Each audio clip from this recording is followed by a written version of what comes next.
Assalamualaikum. I am Muhammad Rohan Tanveer. Today we will study water. Dear friends, water is essential for all living things. All plants, animals, birds and human beings need water to stay alive.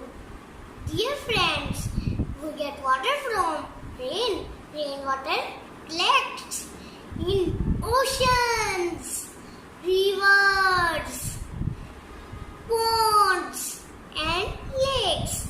Dear friends, at home we store water in bucket, tub, tank and bottle. Dear friends, water is used for many activities. Water is used for bathing, washing clothes, watering the plants and putting out fire. प्यारे साथियों, अब हम water को उर्दू में पढ़ते हैं ताकि जो छोटे साथी हैं उनको समझ आ जाए। प्यारे साथियों, एक जरूरी बात, हमें जिंदा रहने के लिए पानी की जरूरत होती है और उनको जरूरत किन किन को होती है वो मैं आपको बताऊंगा। पौधों को, जानवरों को, इंसानों को और परिंदों को। प्यारे साथियों, अब मैं आपको बताऊंगा पानी कहाँ कहाँ जमा होता है बारिश का। वो तो तालाबों में होता है, नदियों में होता है, समंदरों में होता है। प्यारे साथियों, अब मैं आपको बताऊंगा कि हम पानी कहाँ कहाँ घर में जमा करते हैं।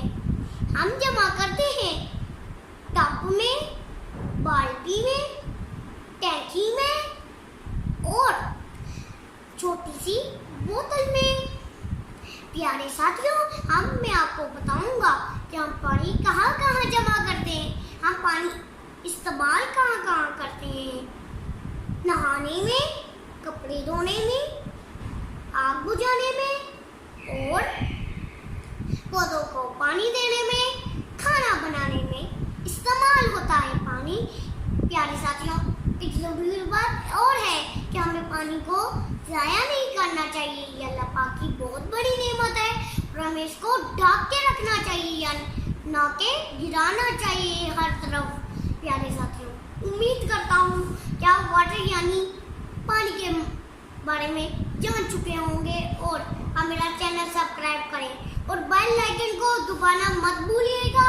और अगर आपके पास नई वीडियोस नहीं आ रही तो प्लीज़ हमारे नंबर पर आप कॉल करें और फिर पूछ लेंगे।